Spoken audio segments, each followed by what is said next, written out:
You always got to think of some big I know, intro. right? I was just sitting there like, what can I do? What can I do? It was like, I don't know. Like, it doesn't always work out, Then it guys. dawned on me. I'm like, why is that what you came up with? Like to do like a little song. It always comes with a song. I don't know. Roll the intro. I'll shut up. When the kids are counting sheep, when the kids go to sleep, dreams and memories, when the kids go to sleep. Is that a sign of love when you want to like physically hurt somebody? I don't really know. I don't know if it, like when you want to squish a baby's head. It's like what? that sometimes. I think Shay's the only way that one that feels Everybody wants to squish a baby's head. Admit it. I'm just teasing. Welcome to episode 134 of When the Kids Go to Sleep podcast. Tell them I don't beat you right now. I Tell guess them. I always want to bite the baby's cheeks because they're so big. I'm going to bite their ears off. I threatened to bite your ear off in the last podcast. Bringing it back. Dare I? What is that? I think I have recently actually heard an explanation to why it is that you want to crush and squeeze and bite. I don't know. Shay has this term, though. He has itchy teeth. I do. I cannot, and I repeat, and I don't need to, but I will anyways, I cannot see somebody brushing their teeth and not feel the urge to brush my teeth. Yeah. He gets itchy I teeth. literally, and I hate that word. You know I hate that word. I literally Then why do you feel use that my it? teeth itch. And I have never, under any circumstances, had or felt that my teeth were itchy. And I don't think necessarily it's my teeth, it's my gums. My gums feel what it feels like to have those bristles on them. And so just my mouth, I want to like rip the toothbrush out of the person's mouth and just brush my teeth. That's weird. But it's cute, too. Little things about me. Hey. All right, so we just want to say gracias, and not just gracias, but muy mucho gracias to all of those who are part of this podcast. Yep, a podcast. Pardon my podcast, this podcast experience. Podcasting. I was reading, because, we are active on the When the Kids Go to Sleep tweets. We tweet the twits, you twitters. And I was just looking at people who are talking about listening to the podcast. For instance, where'd she go? It was my favorites. Let me find it again. Let me go back. I messed it up. See, you guys, we're talking about how we can make the podcast better. And one way is to get rid of all of this, hold on, I wanted to show you this thing that I found, but I can't find it right now experience. Okay, so here she is. So he's still looking. Meanwhile, I'm Elaine. 1D said, just came back from my run where I listened to the latest podcast. It had me laughing with glee in the 9 p.m. darkness. Think about that. Elaine was running at 9 o'clock at night, listening to us, able to get through her run easier because she was hanging out with us here in the When the Kids Go to Sleep studio in Idaho. And she was just cracking up as some like weird stranger was looking at her in the bushes thinking, I'm going to kidnap her. But she's laughing. She's crazy. I'm not going to kidnap her. We saved Elaine's life that night. Not only is she more physically fit, she is now alive and not dead safe because of our podcast. podcast. Thanks for downloading it. You're welcome, Elaine. Oh my goodness. Also, there's another girl who I creepily replied to. There is a girl in England. Hi. England. She was on the train, tweeted me a picture of the view outside the train. It was a rainy day in England. The green, lush countryside you could see was speeding by, and she was listening to our podcast. And I thought, I have never been to England, but I am on that train with her right now. I am in England on that train on a rainy day, whizzing through the lush green countryside with that girl. Like, that's so crazy. And I tweeted her that I was peering out her headphones into the green English countryside. Is it bad that all I can think of is Harry Potter when you talk about that? It's because you're racist. I'm not racist.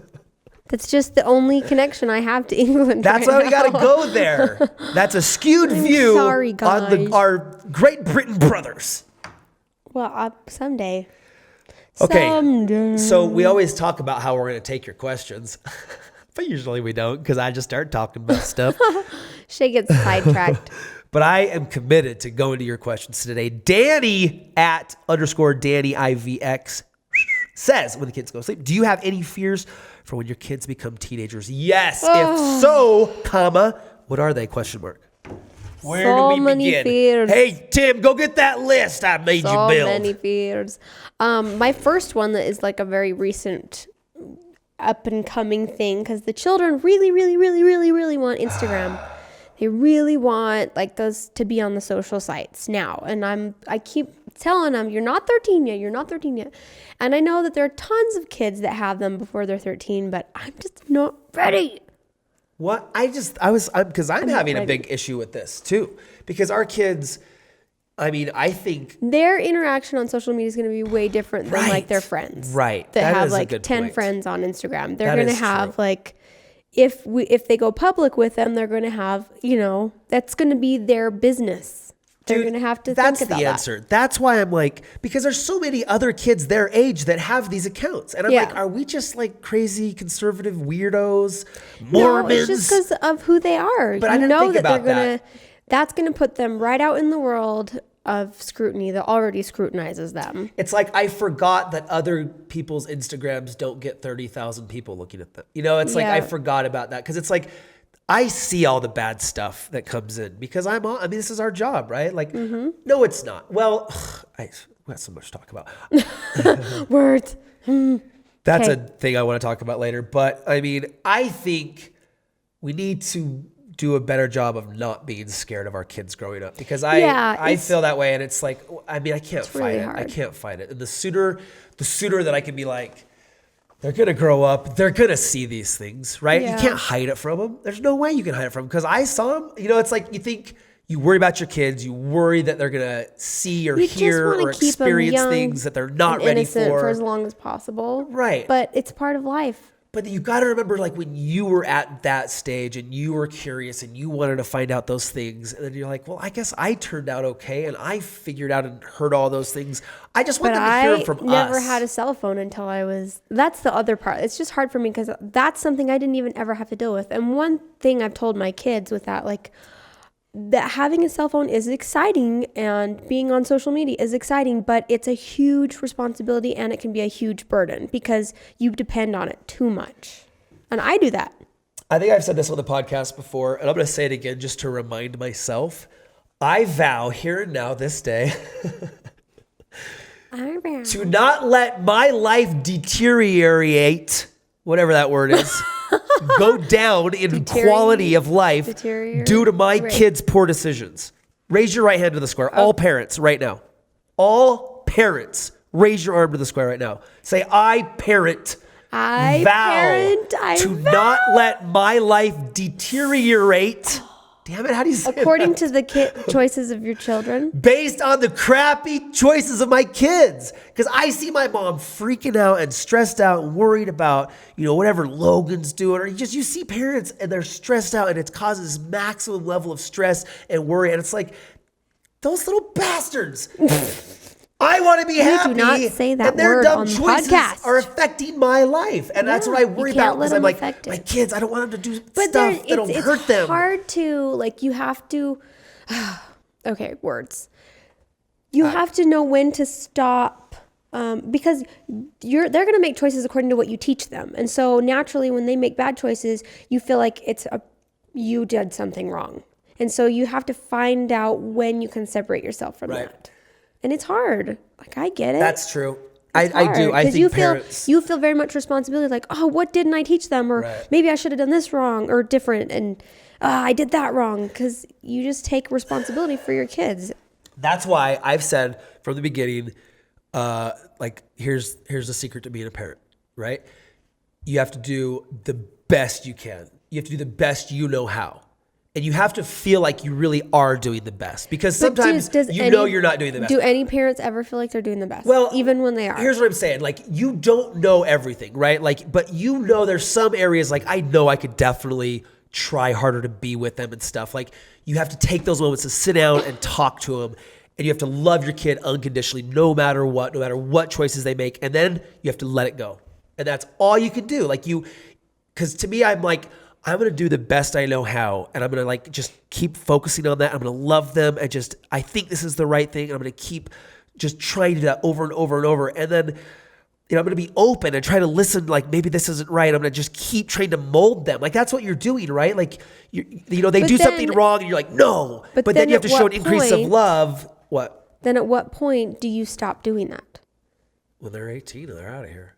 And they got to make their own decisions. Then you have to just accept and love no matter what. And I know I say that now, and there's older parents just laughing you at just me. wait. Like, oh, shit, you think you know it all because you can grow a beard. That's what you have to look at yourself is know that you're going to make mistakes.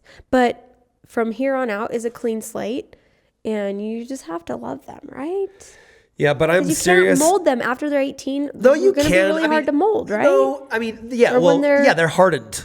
That's when they're in the kiln. The older they get, when they go through the teenage years, that's the kiln. And they get all hard. Like early, they're nice and they're soft and they're pliable. But then as they get older, they're like little jerks. No, but I mean, I think, anyways, we'll find out. So good question. We're worried about our kids just like any other parents are. But who knows? I want them to know, and I've told my kids this, and I tell them this multiple times, all the time. Don't do what I tell you because it's like you don't want to get in trouble from mom and dad. I always tell them, this is your life. And the things that I'm telling you will help you be happier. I don't care what you do because it's your life. And like, I want them to know that. I want them to know that they're making decisions for them, not for me. Like they're choosing where their life path is going to go based on what they want. Right. And it's like, I'm going to tell them, like, to me, this is what's best. I think this is what will keep you safe. I think this is what will keep you happy and protected. And this is what will help you. But what you choose is up to you, because you really have to, in a way, you can't let other people's bad decisions pull you down. And I think parents do that and they worry, they over worry. Like there is a healthy amount of concern that you should have for your creation, like your kid, but you can't go to the level where it's like, you aren't happy anymore because this little thing is doing bad stuff. At some point you have to say, it's not fair for me to be unhappy based on their decisions. Right. And you have to protect yourself. Okay, let's move on. Tricky.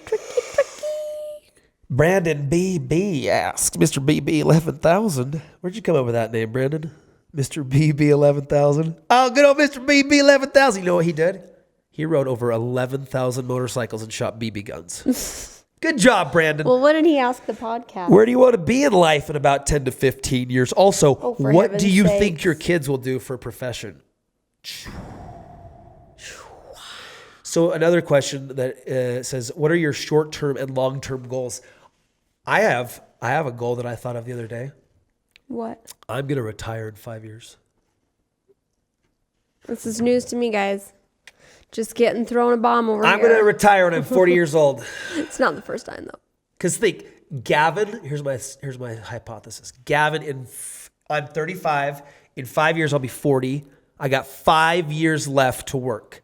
And then I figure I'm done working.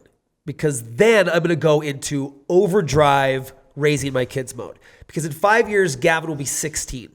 So I still have a cool profession where I'm able to be with him a lot and influence his life. But when he's 16, it's like those are the crucial years, right? Avi is going to be, 15? How old are my kids? 14, 15. Emmy's coming right behind her, the 13-year-old, just hitting puberty, really emotional. Dad needs to be there. Solid foundation. Brock's 10. I feel like you are Daxton's there. 6. But I want to be, because I saw this ad the other day where it showed parents with iPhones, but instead of showed in one picture, the kid was sitting there and the parent was on their phone, but really it was this giant wall. It's an iPhone that they had built that was 6 feet by 5 feet. And it was literally a wall, bigger than this, of an iPhone in between the kid and the parent, and it's sometimes I feel like that because I'm I'm on Twitter, I'm reading comments, I'm on emails, I'm on HeyTell, I'm texting. It's if you could go through how many interactions I have on my phone per day, it's crazy. And all of that adds up. That might be why our kids want it so bad right now. They do. They see us on it. They see us on it constantly. Avi is so good at that too. I go, why do you want it so bad? After we've discussed it, because I want to be like you, Mom. And I'm don't you do that to me. She's smart. She is so smooth. So that's, to answer that question, I want to be retired in 5 years. And then I'm going to be from basically for the next 10 years, I'm just going to be 100% dad. 100. Well, I feel like you are 100% dad. No, I'm 30% dad. It's like I'm a business owner. I'm a YouTuber. It's like I got think all these other hats. I think it's definitely good to have a balance, but I think that's going to be when, when Gavin's 16, he's maybe won't be even thinking about this very much, but like that will be the start of building his, like, what do you want to do with your future? And I can tell you right now, I can already tell the kids want to do something with what we're doing. I hope that like Gavin becomes like a neuroscientist or something. Well, that'd be cool too. He's very smart.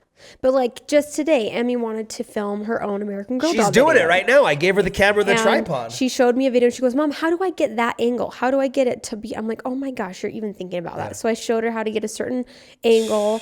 And then just like The with lighting. the concert that the kids did, like they set up their own lighting and they did it like, I was amazed. I'm like, oh my gosh, they both have a spotlight. There's backlighting behind the curtain to like have this soft light. I'm like, what the heck? And you could tell like the way they set up the flashlights, it was like Avi was like, Emmy, go stand right there. And she's like, turn on the flashlight. And then she like put hers, went and stood there and like, okay.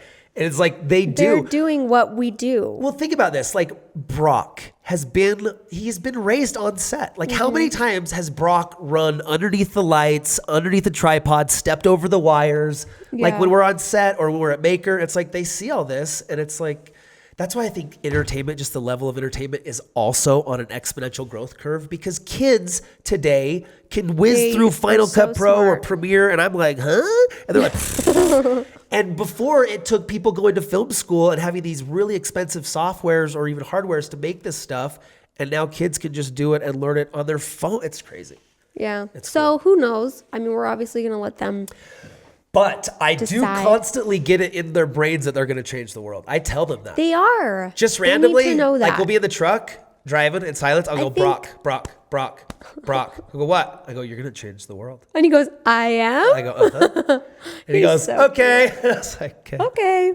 I think that every kid needs to know that they have the power to change the world. Like that's what creates visionaries. Hope.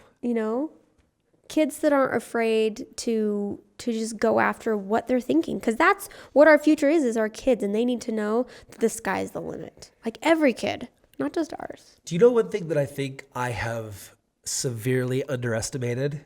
What? In the equation of success?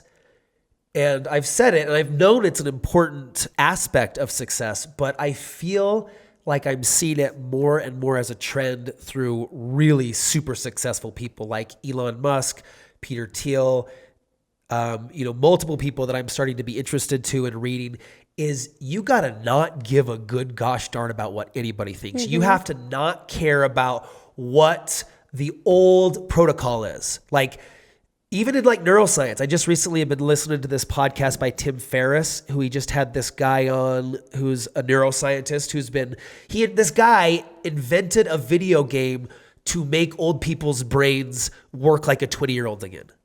Mm-hmm. Video games, because our brains are plastic. That video game. The plasticity of our brains are like a muscle, right? Like they can be rebuilt. Right. They aren't doomed to entropy, to decay, right? Like we can actually strengthen our brains through stuff like video games that this guy invented. Anyways, that type of science was never thought of. It was like ridiculous to think that you could invent a video game that would help old people think like they were young people again, because all of the traditional medical science says it's in the molecules. You got to get a pill, take this, and then come back in a month, and you have to like evaluate if the pill is working. Like I feel a little bit better, but instead of taking these drugs to make us feel better, what if we can make our brains stronger? So that was an idea never even considered. So in success, in doing what we did, making these daily vlogs, we had to not care what other people thought about us. We had to not worry about failure in a sense, because a lot of people are like, well, if I do that, it might not work, because that's not the traditional way to be successful. So if, like, for instance, this clothing company that we started, TRIXIN Clothing, it's like, normally you would go to what's the business model, business plan of all the last 100 clothing companies that have started, right? Traditionally, I think that would be the smart thing to do. But I'm like, I just want to do things the way we want to do them, right? And I think in success, if you want to be successful, if you want to have these landslides of, you need to do things that, nobody's thought of. You need to be willing to be daring. And that's why I feel like our kids will change the world, because I feel like we can give them enough positive reinforcement to let them know that whatever they think of, whatever they imagine, they can do. And we have the resources to help them do it. And you have to not be afraid of failure too. Because that's something that Dave Ramsey has said is like, you have to count your failures as successes because they're growing, they're helping you learn to get to the next step. Yeah, like Elon Musk, we talked about recently, just wrecked his giant rocket ship that cost a ton of money. You think he's discouraged? He knows. He's been through this. Like people that have reached that level of success, they've learned that you got to screw up a bunch. Like it's going to take 10 years. It will take you a decade or maybe 2 decades to get into space. But we're going to do it because you see these incremental, gauge. Like, okay, well, did we learn from that? And that's why I'm always saying, people, the cliches. You got to perk your ears up when you hear the cliches because that's what it is. It's about, success is defined as going from one failure to the next without losing enthusiasm. Right. You have to be like, it's cool. I got it. Damn it. Oh, ow. Dang it. Okay, it's fine. Like that's Do why something else. That's why Try Brock again. is so tenacious. And I feel like with our kids, like whenever they fall down and get hurt, it's like, you're fine. Come on, get up. You don't baby them. You don't like, oh, are you okay? Baby. Like, shut up, get up. You're fine. Move along. Because you Not got quite that harshly. But you got to be able to do that in life because you keep getting beat over the head and it sucks and it's hard and it's discouraging. But you got to be like, I don't care. I'm not going to quit. I'm going to just keep doing the thing. Yesterday, he took his bike. He just learned to ride. Dude, he's going so fast. He goes so fast. And oh my gosh. And he has his helmet on, of course. But then he'll go without his shoes. And I'm like, Brock. Or shirt. Or shirt. He's like, look, Mom. And he's like cruising down the half hill. and half. And he takes this curve like he's on a motorcycle. And he's like, oh my gosh. I'm like, Brock, that's really amazing. But please don't I'm do that 50-50 again. on that. I think because I'm really scared for him too, but I'm really like, that's pretty cool. He's pretty ballsy. Oh my gosh, he's scary. But he's going fast enough on that little bike, whereas he comes around the corner, his wheels are shaking. That's funny. But he is wearing a helmet. I made him strap the helmet on. I go, you go get your helmet on. You're not doing that again without your helmet. So I go inside and I come back out and he has his helmet on backwards. Like the point is like pointing up like this. And it's like, you can see his whole forehead like this. And he's like, I got my helmet on, Dad. I'm like, come here. He's so cute. Yeah, those are the moments. Anyways, science, progress. Don't give a shoot what anybody says. Keep chugging along like that choo-choo who was trying to get to the top of the mountain. Do we have another Twitter question? Oh, yeah. We just answered 2 so far. Answer a Twitter question. Oh, well, Iron Flubby. Flubby RS asks, do you plan on launching actual TRIXIN stores? Not for that's not in our business model, but I want to have TRIXIN stores just because I think it's cool, right? Like that's like the mentality of today's market is it's online shopping. It's e-commerce. Like that's where it's all going, right? It's all going to e-commerce. Except for with clothes, it's different. You want to sometimes, you want to see it and try it on. But as things progress, dude, as 3D printing progresses and your 3D printer knows your exact measurements and even like updated it since Thanksgiving, fatso, you can buy a blouse online and it'll have your exact measurements. Shay's very much into the futuristic thing right now.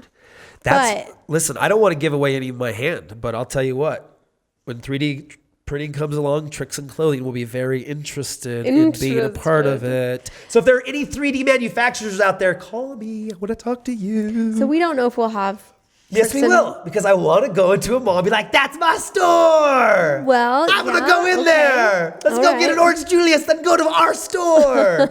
That's what I want to do. Except for malls are kind of going downhill right now. I know, but I don't care. I want to have a store in the mall. You could have an outdoor mall. I think outdoor malls are doing better than indoor malls. I want to have an indoor store and an outdoor store. So yes, I guess we're doing that. The answer to that question is the plan long-term for TRIXIN is not to have a bunch of stores all over the place, but I want to have like 1 or 2 somewhere. I don't know. We'll figure it out. We're just going to take over the world. Don't mind. Why not? What else we got to do? What else are you doing? That's the thing. It's like, why not just become hugely successful? Because, what else are we doing? Watching stupid stuff on TV? Let's stop watching all that stupid stuff on TV and I haven't watched TV forever until last night. No, I'm not. I'm just saying in general, not you. Well, You're going to die. That's what I say. Hey, people watching Game of Thrones for hours and hours, you're going to die. Well, okay. Where are we going with this again? I don't know. I got lost. I'm just trying to motivate people to get their You're lives gonna together. die. That's motivating. Thank you, Shay. That was very helpful. Seriously, think about that. That motivates me. That doesn't motivate You me. could die today. And it's like, I always think like, what was my last tweet? Oh, that's a stupid last tweet. I don't want that to be my last tweet. Like before I go on a plane, I'm conscious about what I last tweeted. Honey, if you die, I'll go through your tweet. Will you? Yeah, you. And I'll like delete the stupid ones until the last one is like the best one. No, you have to just make one. I have to make one. Oh. Dude, look at that. No pressure. Oh. Don't say anything. Anywho's. What were they talking about? No, telling you. All right. Well, thanks for joining us. I guess we're done. I don't know. I got lost in that last. Oh, I want to thought. announce. Big announcement. We got new chairs. Oh. I love these new chairs. It's such a big announcement. Yeah, if you're listening on the iTunes, we appreciate you downloading the podcast for free. It helps us get to the top of the charts, which is ultimately our goal, because we're going to die. And You're going to die. If I could say I was a number one on family and kids, and I'm like, let's go. I'm ready to die. I'm ready to die. I changed the world. I got number one on a podcast. I think my last thing would be kids. You can change the world. Is that what? Yeah. What if you were? What if you're on an airplane? That's a great question. You're crashing to the ground. You happen to, buy the in-flight Wi-Fi.